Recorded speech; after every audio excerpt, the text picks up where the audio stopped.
Hello, good evening, everyone. We are on Tame the puppy duty tonight. Messy, chill out, eat your antler. If any of you have puppies, you know what that is like. He's doing better though. He's 5 months now, 41 pounds. Okay, so tonight we are talking about boot camp. Boot camp is starting in less than a week. Boot camp is starting next Wednesday. So we hope that you are all I'm on for Friday. Signed up, RSVP'd. RSVP'd. We're doing saddle stuff. Yes, we're going to share some important boot camp details. We're also going to talk about in the arena, riding with others in the arena, because that was this week's YouTube video. Oh, and I have to find the questions for tonight. That is a big thing for people. They like to ride alone.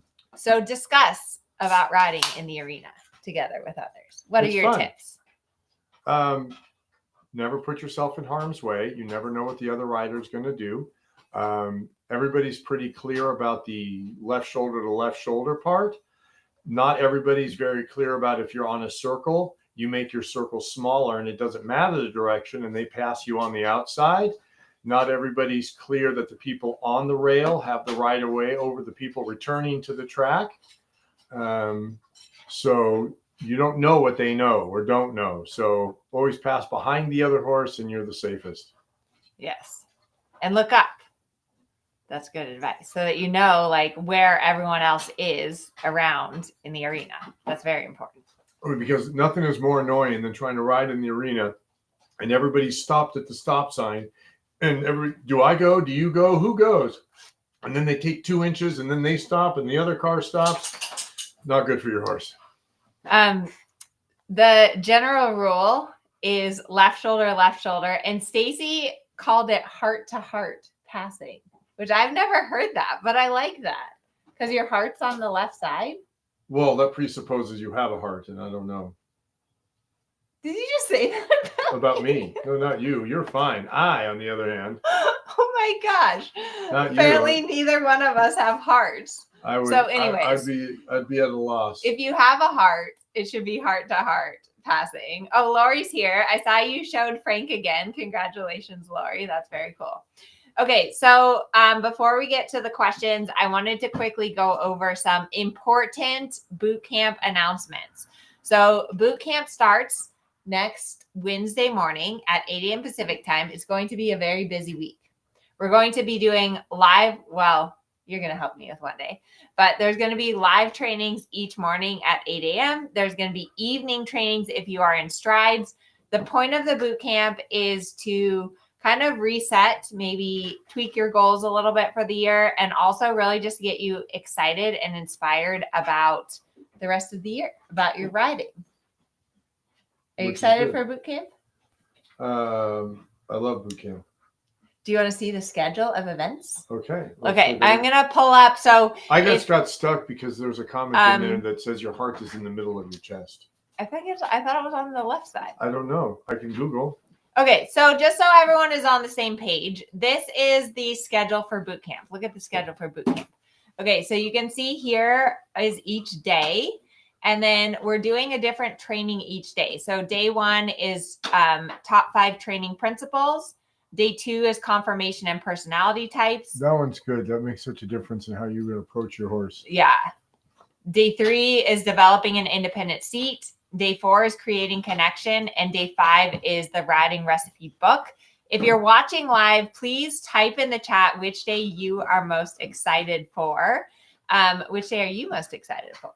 I just said the personality thing. The personality. So Herman's going to be helping me with day 3, developing an independent seat, because we're going to be doing a live demo. So we're working on creating like a little saddle horse so we can demonstrate the independent seat here in the office. So I think that's going to be a really fun day.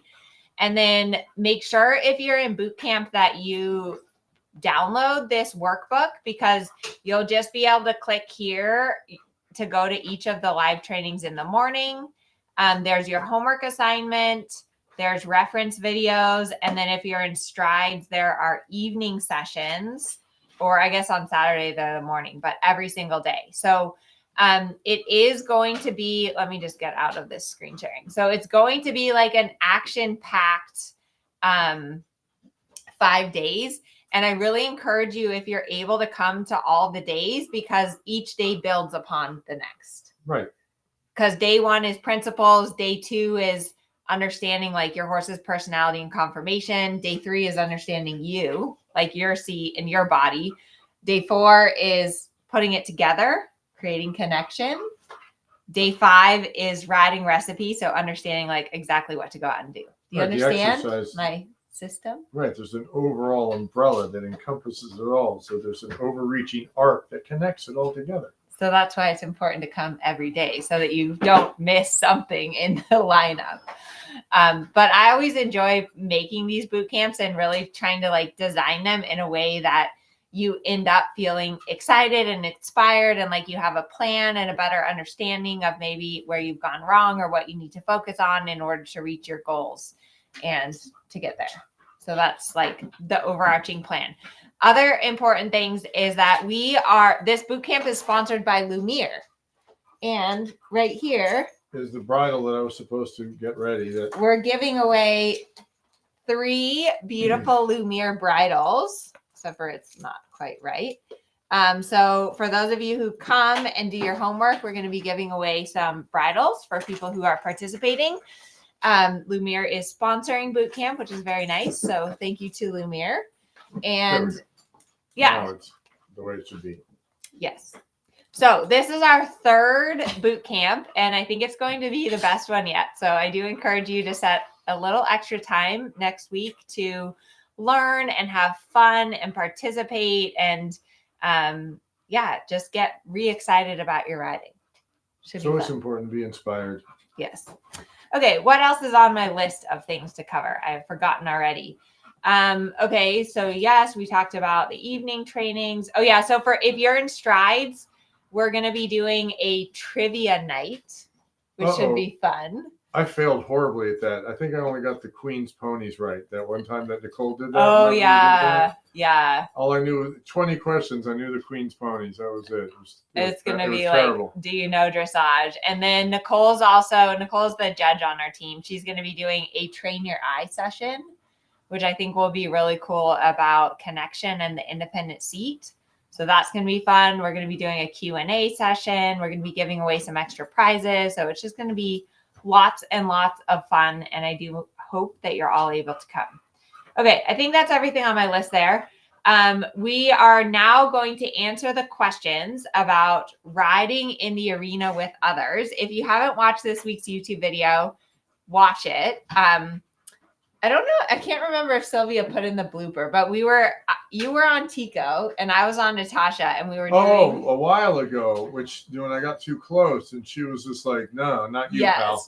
So Natasha like squealed and tried to kick Tico and then Tico got so scared. Wouldn't get next to her for the whole rest of the time. So that would be moral of the story number 1 is don't let your horses touch noses with other horses that they don't know because, it might end up not good. Too many unknowns, too many variables. There is definitely a space bubble that you want to respect, especially with horses that you don't know. Like if it's a mare or, some horses are very protective of their space. So just, be aware of that. Hello, Luna from Denmark. That's fantastic. All right. So first question is from V. She says, how to work on a young horse who has a tendency to want to go see other horses. Even if he's not actually allowed to go to them, I can feel a shift in his focus and body. Yes. Turn. Yeah, be ahead of him. Turn. Right. When you feel that change of attention and focus, refocus him away from that horse. Yeah. Wherever you have room to make the turn. Yeah. And that is part of educating young horses. Right, because they do that. Yeah. It's part and parcel. It's just what happens. It's not a big deal. You just, I understand, Junior, but let's go over here. Yeah. You have to be more interesting and more important than the other horses and try. It's like that bubble. If you get within like 20 feet, your horse gets distracted, then turn before you get within 20 feet. All right. Next question is from Heather. How do you develop a show warm-up plan? Come to boot camp. Yes, that'd be one. You know, you need to know your horse. You're going to take it out on the trail to the show a few times. You get to know your horse and you figure out the things that work for it. It's not the same for every horse. That boot camp, that's the thing. You know, you get the personality. You know your horse. And then you want to follow more or less the same format at the show than you do at home. Like you should have kind of a standard warm up that you do with your horse every day at home.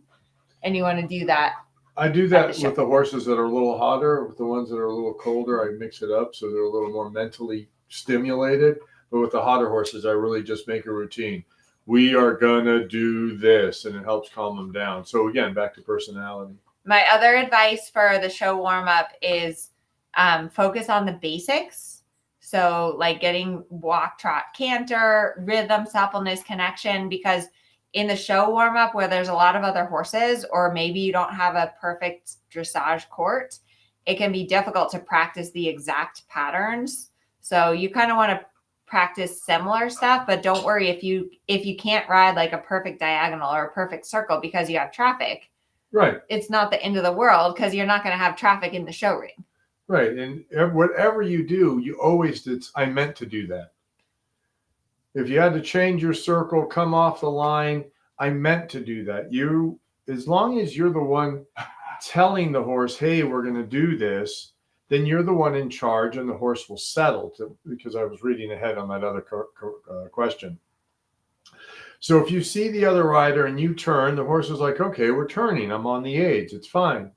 But if you wait to the last minute, and, now you get close and that horse spooks, your horse spooks because the other one spooks, then now you've made a problem.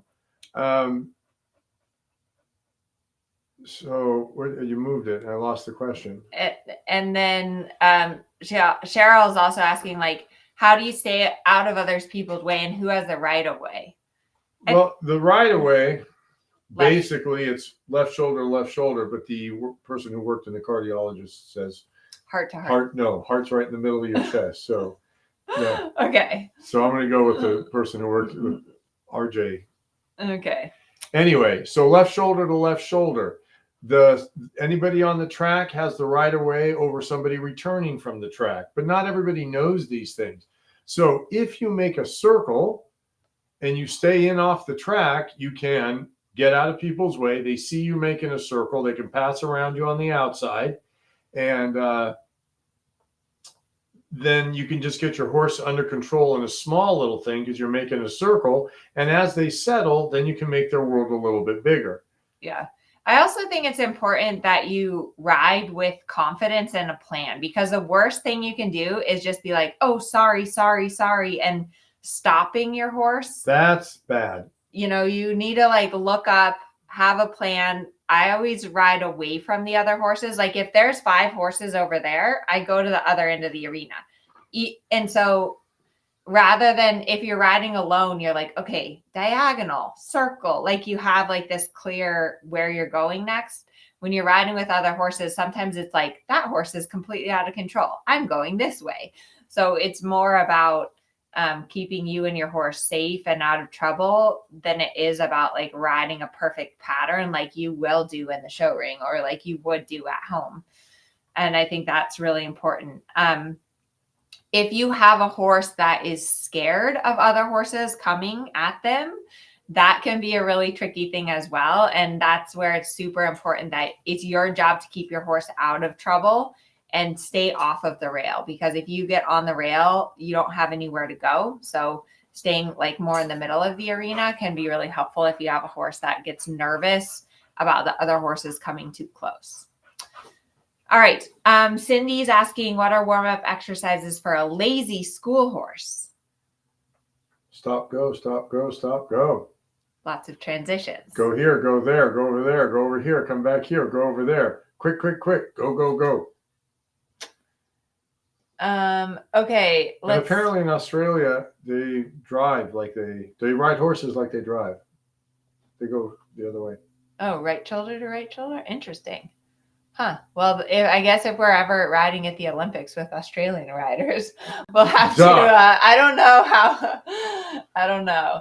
Oh, here's a hard question. Nina's asking about herdbound horses that travel to shows together. That is a hard. What happened? Herdbound horses that go to the show together. Oh, that is a tough one. Yeah. Man, we've done all kinds of things. We've trailered them separate. We've stabled them separately. Yes, or only taken one. Only take one, leave the other one at home. Yeah. Yeah. Those are the things we've done. Or if you take 3, that's another. Right. Like, because that way 2 of them stay while you're showing the third. Yeah. It all it does is once they're like that, you're kind of stuck. Now you're just managing it. Yeah.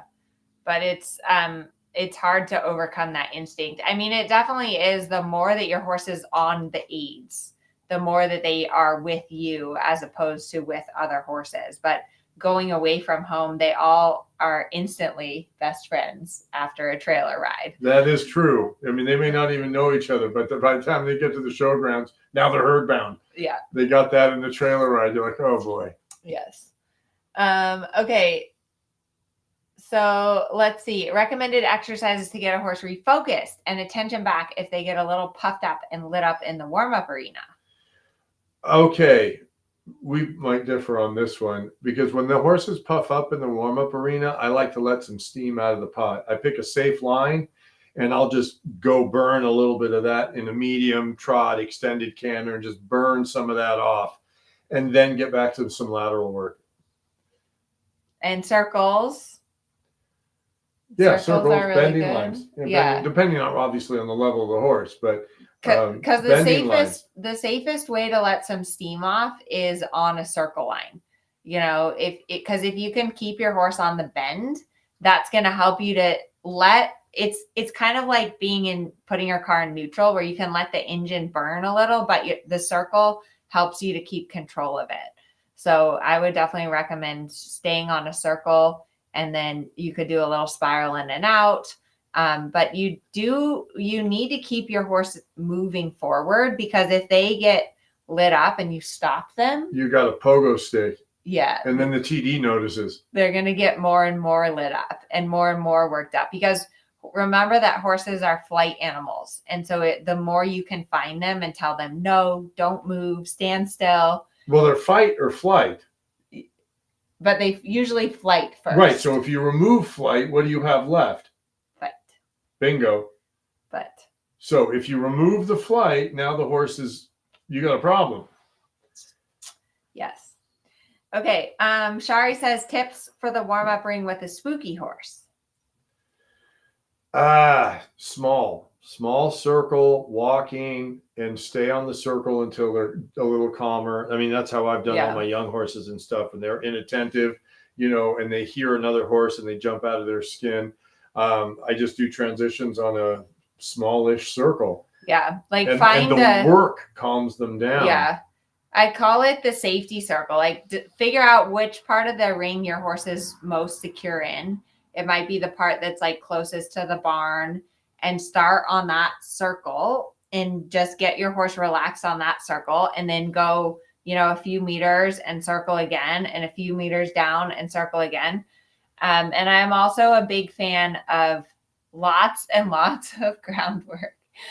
Since I haven't been able to ride so much, I'm riding again, but I'm only riding Mercurio so far because he's like super smooth and takes care of me. I haven't ridden the big boys yet.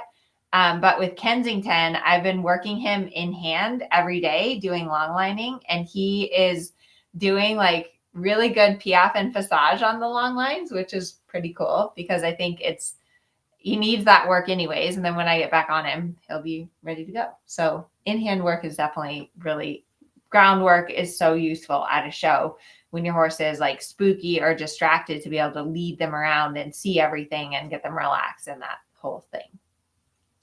All right. Stacy's question. This is a good question. So what if someone is riding their test? Do they get warm-up? Yeah. Do they get priority? And isn't there also something about faster gait or lateral work getting priority? I'm sorry, Stacy. I've never heard of such things. I mean, because the warm up is the warm up, and if right. you're doing the test, the rules of the road still. If I drive a Right. Ferrari faster than you, then the stop sign doesn't count for me. I don't know. Right. I'm not buying. I don't know. I've never heard those things. So. No, I mean, I would say there is, like, let's say it's the day before the horse show and you're just kind of walking around, you're just getting started, and another rider is in there and they're clearly going through their test pattern. Like, courtesy would be to, walk outside the arena for a minute, or just kind of yield, like try to get out of their way if you can, because you obviously, like, you're just getting started and they're trying to get through their test. That would be courtesy, but it's not necessary. Like, it would be left shoulder to left shoulder. So there's a balance of being courteous to the other riders, but also you have a right to be in the arena and practice for your test too. And because everybody paid the same amount of money. Right. It's an equal playing field. So it's not like, and when we're at home and we're in a lesson, and let's say Herman has a student getting ready for the show, he might say, hey, we're going to go through the test. Would you mind just staying out of our way for 5 minutes? Like, that's acceptable at home. But on show day or the day before a show, it's a free for all. Yeah. There's 8 people in that space and everybody wants to get their horse ready. So yeah. And you should, by the time you're at the show, you shouldn't need to practice your test again. You should practice your test at home. And when you get to the show. Yeah, I don't ride my test at the show.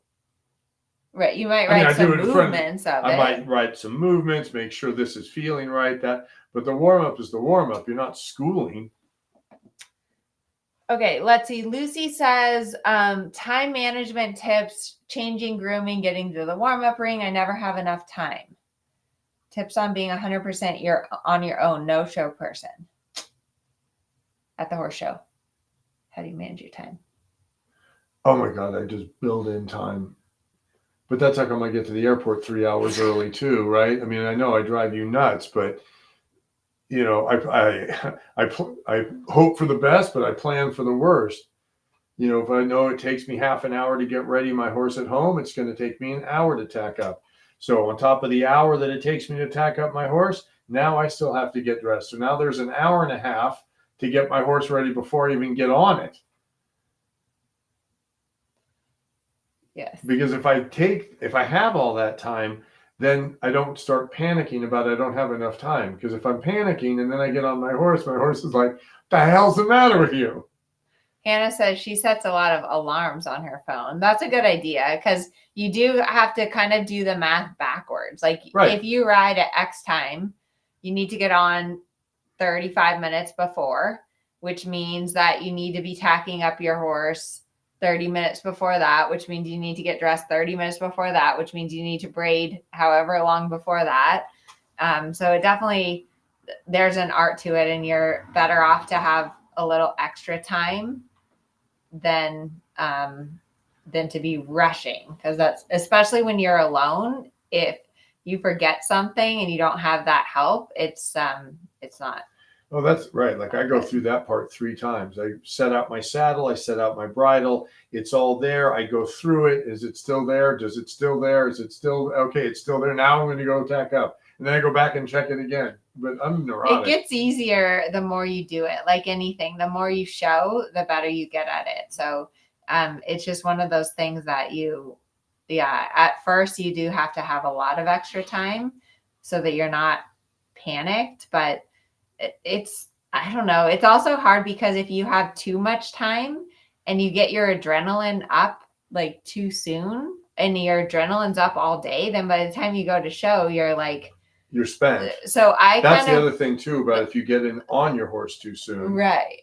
That's the thing. You have to know your horse a little bit. Is 20 minutes to warm up? Is 35 minutes? Is 40 minutes to warm up? Like, how much time do you need? Yeah, because for me, walking around for 20 minutes and then having to turn it back on again, that's no easy thing. Yeah, I try to compress it as much as I can so that I have the hour before I get my adrenaline a little bit up, especially if I ride in the afternoon. It's hard for me. That's the worst.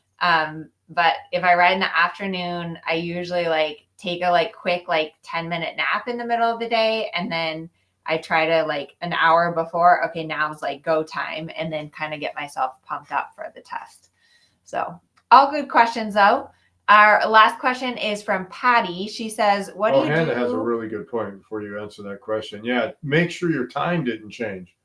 That's a really good one. That is, God, that's happened to me, I don't know, more than once. Let's just say that.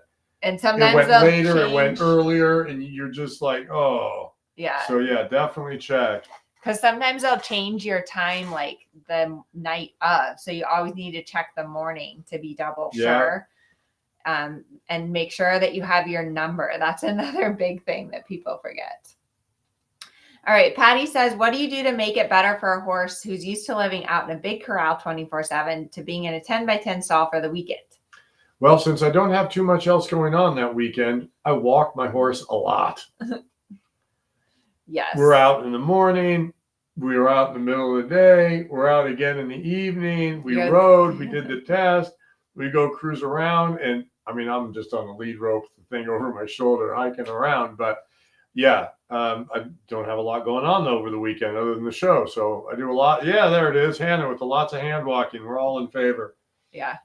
And I mean, the other thing you can do if your horse gets like claustrophobic about the stall is at home, you could put your horse in the stall when you give them their grain and hay, you know, just so it's like the stall becomes like a happy place and not like this terrible confinement thing.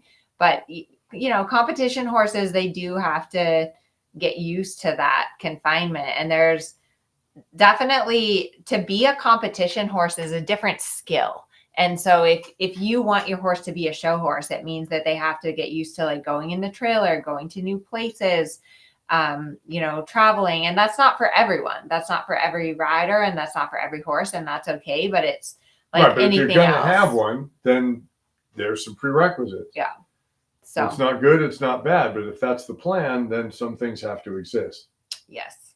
So anyways, I hope that you enjoyed this. And I hope, let me know in the chat if you're excited about boot camp, if you're planning on coming. I've been working, I think I've worked on those presentations for like 40 hours and I still have a lot more work to do on them, but I really enjoy putting together the trainings, and I hope that by the end of it, you'll have an awesome plan for you and your horse.